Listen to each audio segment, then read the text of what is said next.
मुंबई महानगरी, ख्वाहिशों का शहर। आज कपूर हाउस किसी दुल्हन की तरह सजाया गया था। हर तरफ चहल पहल मची हुई थी। घर के अंदर एक बहुत ही सुंदर मंडप सजा हुआ था। वहीं एक कमरे के अंदर दुल्हन के लिबास में सजी आराध्या आईने में खुद को देख रही थी। उसका चेहरा देखकर ही लग रहा था कि वह आज बहुत खुश है।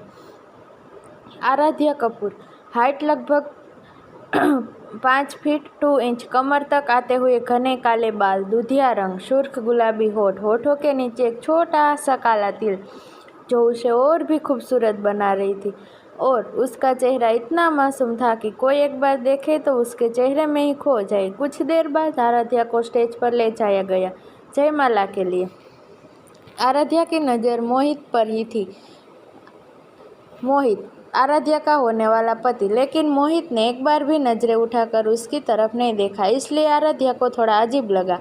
लेकिन उसने इस बात पर ध्यान नहीं दिया। आराध्या हाथों में जयमाला लिए जैसे ही मोहित को पहनाने वाली थी कि मोहित ने उसका हाथ झटक दिया और एक व्यंग भरी मुस्कुराहट के साथ कहा, तुमने क्या सोचा था आराध्या, कि मैं तुमसे शादी करूंगा? यह देखकर आसपास के सभी लोग आपस में बात करने लगे। आराध्या के पापा नीरज कपूर भी वहां पर आ गए। आराध्या मोहित को देख रही थी। उसे समझ में नहीं आ रहा था यह सब हो क्या रहा है। कुछ देर बाद उसे होश आया और वह मोहित का हाथ पकड़कर बोली, यह सब तुम क्या कह रहे हो? लेकिन तभी एक लड़की ने आकर उसे धक्का देकर मोहित से दूर कर दिया और कहा, आपकी हिम्मत कैसे हुई मेरे मोहित को छूने की? यह लड़की और कोई नहीं, आराध्या की सगी बहन जानवी थी। जानवी के धक्का देने की वजह से आराध्या नीचे गिर गई।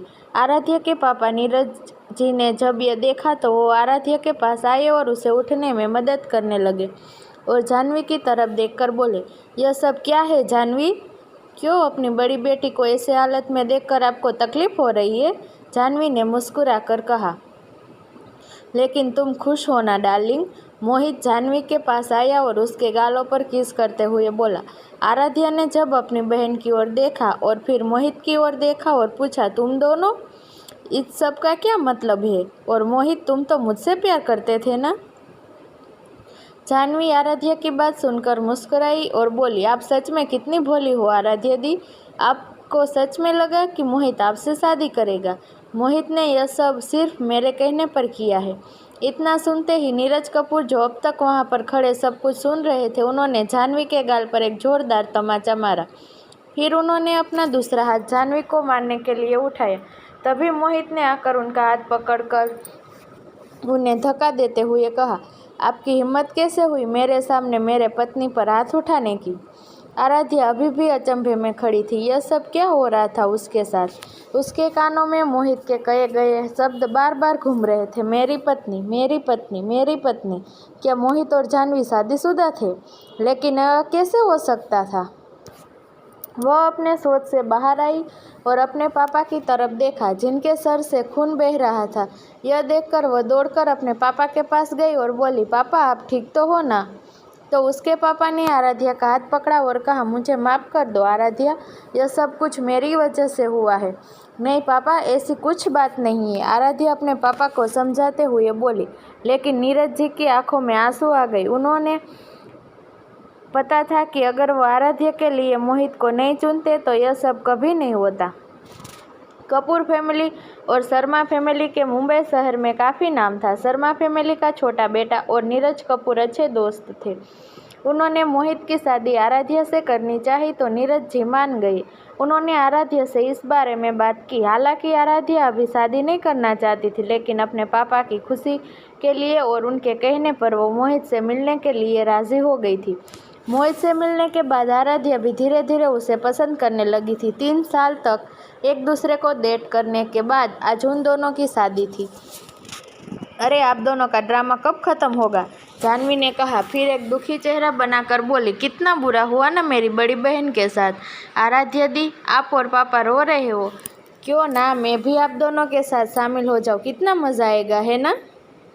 यह कहकर वह उन दोनों की तरफ बढ़ने लगी। आराध्या अब तक शांत थी, लेकिन अब उसका गुस्सा बाहर आ रहा था। उसने गुस्से में जानवी की तरफ देखा और कहा, यहाँ पर आने की हिम्मत मत करना। फिर उसने अपनी आंखों को मोहित की तरफ घुमाकर कहा, क्यों मोहित, क्यों किया तुमने मेरे साथ ऐसा? मैंने तो कभी तुम्हारे साथ कुछ गलत नहीं किया। मैंने तो हमेशा सिर्फ तुमसे प्यार किया। आराध्या की बात सुनकर जाह्नवी ने नफरत से कहा, क्या आपको यकीन है आराध्या दी, आपने कभी मेरे साथ गलत कुछ भी नहीं किया? जाह्नवी की बात सुनकर आराध्या हैरानी से उसकी तरफ देखने लगी तो जाह्नवी ने कहा, आपने हमेशा मुझसे सब कुछ छीन लिया। हर किसी ने हमेशा आपके बारे में सोचा, लेकिन कभी भी किसी ने मेरे बारे में नहीं सोचा। सब ने आपके साथ मुझे कंपेयर किया। आपने वह सब कुछ लिया जिसकी मैं हकदार थी। आपको माँ के अंतिम समय में देखने का मौका मिला, लेकिन मैं उन्हें कभी नहीं देख पाई क्योंकि पापा ने मुझे सिर्फ आपकी वजह से मेरी मौसी के यहाँ भेज दिया था। माँ की मौत के बाद आपने पापा को भी मुझसे छीन लिया। मैं आपसे नफरत करती हूँ, सिर्फ नफरत। आराध्या को यकीन नहीं हुआ कि उसकी बहन उसके बारे में यह सब सोचती है। क्या उसने सच में उससे उसका हक छीन लिया था? आराध्या अपनी सोच में खोई हुई थी कि जाह्नवी फिर से बोली, पापा ने हमेशा आपसे ज़्यादा प्यार किया क्योंकि आप माँ की तरह दिखती थी।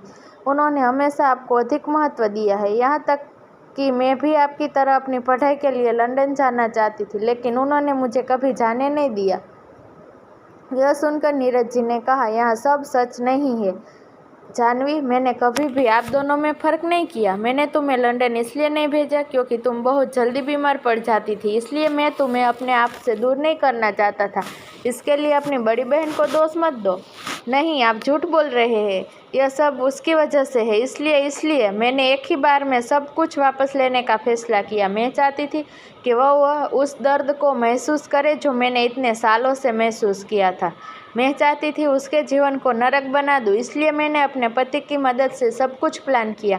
जाह्नवी अपनी नफरत भरी निगाहों से आराध्या को देखते हुए बोली, आप सोच रहे होंगे कि मोहित मेरे पति कैसे हो सकते हैं, हम दोनों की शादी कैसे हो सकती है, यह कैसे पॉसिबल है? क्या मैं सही कह रही हूँ दी? जाह्नवी ने कहा।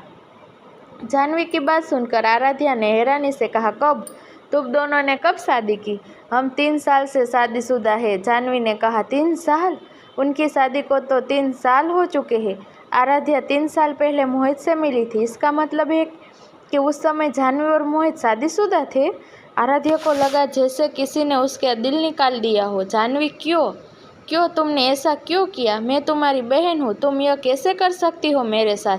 उसकी बात सुनकर जाह्नवी मुस्कुराते हुए बोली, दी, कैसा लगता है जब कोई ऐसी चीज़ जिसे आप प्यार करती है आपसे छीन ली जाती है? बताइए, आपको कैसा लग रहा है? बुरा लग रहा है, गुस्सा आ रहा है या निराशा हो रही है? मैंने अपनी ज़िंदगी में हर पल यह सब महसूस किया है। मैं चाहती थी कि आप अपनी खुद की दवा का स्वाद लें, इसलिए मैंने मोहित के साथ मिलकर यह सब किया। जाह्नवी और मोहित एक पार्टी में मिले थे, तब मोहित पहली नज़र में ही जाह्नवी से प्यार कर बैठा था। उसके बाद वह दोनों एक दूसरे को डेट भी करने लगे। एक दिन जाह्नवी ने मोहित से उससे शादी करने के लिए कहा। उसकी सुंदरता और प्यार में अंधापन। मोहित ने उसकी बात मानकर उसे शादी कर ली। उनकी शादी के बाद जाह्नवी ने मोहित को अपने प्लान के बारे में बताया और मोहित ने उसकी बात मान ली। मोहित को तो यह सब सोचकर भी गुस्सा आ रहा था कि जाह्नवी के पापा और बहन ने उसके साथ कितना गलत किया था। आराध्या इतनी बेवकूफ़ी के लिए खुद को थप्पड़ मारना चाहती थी। उसकी बहन ने जो कहा था उसे सुनकर वह हंसे, रोए या गुस्सा करे, उसे कुछ समझ में नहीं आ रहा था।